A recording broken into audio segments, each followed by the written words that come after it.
ఈ మధ్య మీరు అప్పట్లో 'మల్లన్న' అని ఒక సినిమా వచ్చిందండి 'మల్లన్న'. ఆ సినిమా విక్రమ్ గారిది.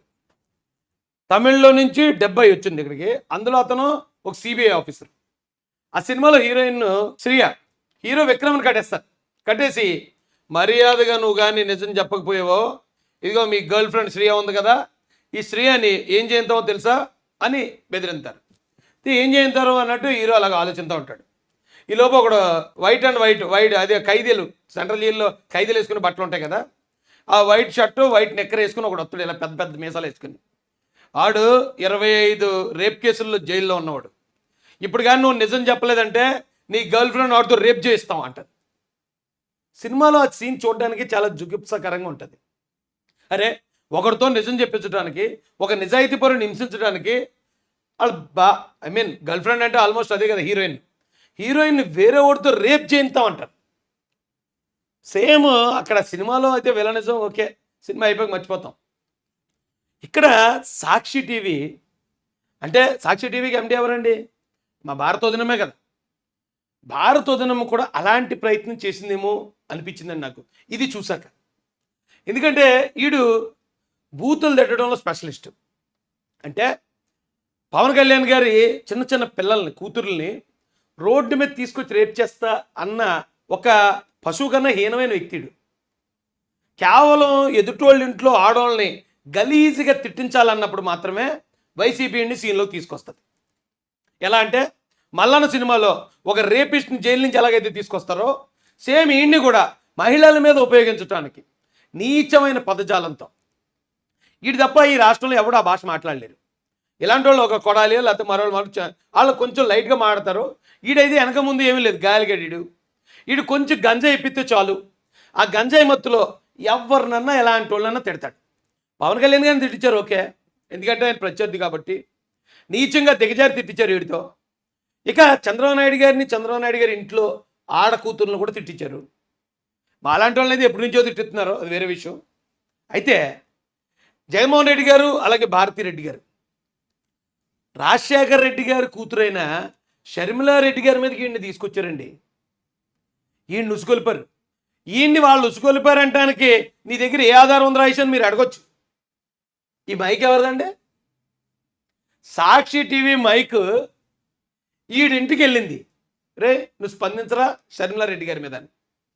ఈడు భయపర్తి ఈడుకున్న భూత పురాణం ఈడు మాట్లాడే విధానం. మరి ఆడింట్లో ఆడవాళ్ళు ఎవరైనా ఉన్నారో లేదో, లేకపోతే ఈయన వదిలేసిపోయారో చచ్చిపోయారో నాకు తెలియదు. కానీ ఈడు ఎదుటి ఆడవాళ్ళ మీద అంత నీచమైన పదజాలంతో మాట్లాడతాడు.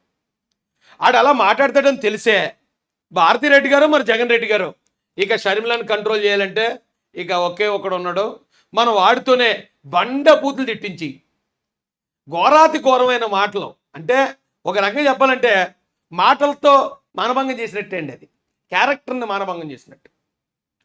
అలాంటి పరిస్థితి ఈరోజున మరి సాక్షి ఆ మైక్ ఏదైతే ఉందో భారతిరెడ్డి గారి మైక్, ఆ మైక్ ప్రయత్నించింది అంటున్నానండి. ఇప్పుడు ఆవిడ రాజకీయంగా 100 విమర్శించదు. ప్రత్యేక హోదా ఎందుకు రాలేదు, రైల్వే జోన్ ఎందుకు రాలేదు, పోలవరం ఎందుకు కట్టలేదు, డిఎస్సీ ఎందుకు తీయలేదు, నువ్వు మద్యపాన నిషేధం చేస్తానన్నావు ఎందుకు చేయలేదు, 100 అడుగుతుంది. నీకు జీలో దమ్ముంటే దానికి సమాధానం చెప్పాలా. మేము ఇదిగో ఈ కార్యక్రమాలు చేసాం కాబట్టి అది చేయలేకపోయాం, లేకపోతే అవునా చేయలేకపోయాం మేము చేతగానోళ్ళు నోరు మూసుకుని ఊరుకోవాలా. ఎదుటోళ్ళు నోరు మూయించడానికి ఇలాంటి గలీజ్గాల్ని సీన్లోకి సొంత చెల్లి మీదకి కూడా, సొంత వదిన మీదకి కూడా, ఇలాంటి సొంత ఆడపడుచు మీదకి ఏ రాజకీయం కోసం పదవుల కోసం ఎంత కన్నా తెగజారుతారంటానికి ఇక ఇంతకు మించిన ఆధారం లేదండి. అదే ఈ గలీజ్గాడు ఆడి ఫేస్బుక్లోనో మరో ఫేస్బుక్లోనో ఎవడో పెట్టుకున్నాడు అనుకోండి, ఓకే తాగిపోతే అదో నాగొడుకులు ఉంటారు కదా అలాగే తిడతారులే అనుకోవచ్చు. కానీ ఆడింటికి సాక్షి మీడియా వాళ్ళకి ఫోన్ వచ్చి అర్జెంటుగా పలానా ఎండి గారు పలానా ఇంటికి వెళ్ళమన్నారు అనగానే ఆడు మైక్ తీసుకుని అందులో కెమెరా పెట్టుకుని ఈ కెమెరా మైక్ వేసుకుని బండి స్టార్ట్ చేసి అక్కడి నుంచి ఈడింటికి కొంపకెళ్ళి ఏమంటే మీరు అర్జెంటుగా షర్మిల మంది తిట్టాలి, మమ్మల్ని పైనుంచి మాకు హెడ్ ఆఫీస్ నుంచి ఫోన్ వచ్చింది అర్జెంట్గా మీరు తిట్టండి అని పెట్టారు నోటి దగ్గర. ఎంత గౌరవం అండి ఇది. అరే రే రాజకీయం కోసం ఎంత దిగజారుతారా.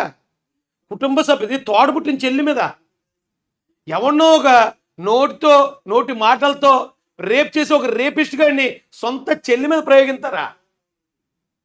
అవ్వా, ఎక్కడన్నా ఉందండి ఇది? నేను ఈ పార్టీల కోసం రాజకీయం కోసం మాట్లాడలే. నాకు చెల్లున్నారు, నాకు కూతుర్లు ఉన్నారు, తల్లి ఉంది, భార్య ఉంది, ఇంతమంది ఆడవాళ్ళతో బతుకుతాం కదండి. వాళ్ళందరి మీద మనకు ఒక రెస్పెక్ట్ ఉంటుంది, ప్రేమ ఉంటుంది, వాళ్ళని కాపాడుకోవాలనే ఆ ఆతృత ఉంటుంది. అలాంటప్పుడు ఏమన్నా గొడవలు రావచ్చు. గొడవలు వస్తే చెల్లే కదా, నరువే ఒక మాటను గద్దించు, అంతేగాని ఇలాంటి వాళ్ళని ప్రయోగించటం ఈ బాబు చాలా ప్రమాదకరం. ఇది ఇంత క్రిమినల్ మైండెడ్ని నేను ఎక్కడ చూడలేదండి. సొంత చెల్లి మీదే ఇంత ప్రయత్నం జరిగిందంటే మరి చంద్రబాబు నాయుడు గారి భార్య గారు, మా అందరికీ తల్లి సమానురాలైన భువనేశ్వర్ గారి మీద వ్యాఖ్యలు, తిట్లు, వీళ్ళ కదా తిట్టిస్తా, ఇప్పుడు అర్థం అవట్లేదా? పవన్ కళ్యాణ్ గారి చిన్న చిన్న ఆడపిల్లల్ని తిట్టించింది వీళ్ళని, ఇప్పుడు అర్థం కావట్లేదా? అరే రే రే రే జగన్మోహన్ రెడ్డి గారికి ఎవరైనా ఎదురొస్తే వాళ్ళ ఇంట్లో ఉన్న ఆడవాళ్ళని తిట్టించడానికి ఇలాంటి కొంతమంది బ్యాచ్ని పెంచి పోషిస్తారా? గవర్నమెంట్ మారితే బతికేమైపోద్ది? నా తెలియక అడుగుతున్నాను. ఇప్పుడు ఒకవేళ అధికారం ఉంది, జగన్మోహన్ రెడ్డి గారు పోలీస్ ప్రొటెక్షన్ మరోటి ఇచ్చి కాపాడతారండి ఇలాంటి వాళ్ళని. ఎందుకంటే ఇలాంటి కిరాయిగాళ్ళని ఎదుటి వాళ్ళు తిట్టించడానికి వైసీపీ వాడుకుంటుంది కాబట్టి. వాళ్ళు గవర్నమెంట్ మారితే తిట్టిన వాళ్ళు మళ్ళీ ఎలాంటి వాళ్ళని తిట్టించారు? చంద్రబాబు నాయుడు గారిని ముఖ్యమంత్రి, పవన్ కళ్యాణ్ గారిని ఆల్మోస్ట్ ఈ ఆంధ్రప్రదేశ్లో అధికారంలో షేర్ పంచుకునే వాళ్ళని. అలాంటి వాళ్ళు ఇంట్లో ఆడవాళ్ళని తిట్టి మరి మీరు ఎలాగా బ్రతికి బిస్కెట్లు తిందాం అనుకుంటున్నారా? నేనైతే ఇది చాలా హార్ట్ఫుల్గా నాకు ఏదోలా ఉందండి ఈ టాపిక్ మాట్లాడుతుంటే. ఒక సాక్షి మైకెళ్ళి ఆ నోటి దగ్గర పెట్టి షర్మిల మీద స్పందించు అన్నారంటే ఆడు ఎంత నీచంగా మాట్లాడి ఉంటాడండి. అలాంటి జగన్ రెడ్డి గారిని ఇంకా కొంతమంది వెనకేసుకొస్తున్నారు. ఆ జగన్ రెడ్డి గారు మంచోడు అంటున్నారంటే మరి అమ్మ మిమ్మల్ని మ్యూజియంలో పెట్టాలరా బాబా. మరి దేనికి ఆశించి మీరు అన్నారు నాకు తెలియదు, కానీ మ్యూజియంలో పెట్టాలి. ఇంత నిస్సిగ్గుగా ఇంత దిగజారు రాజకీయాలు చేస్తున్న వ్యక్తుల్ని మనం ఇంకా వెనకేసుకొస్తున్నాం అంటే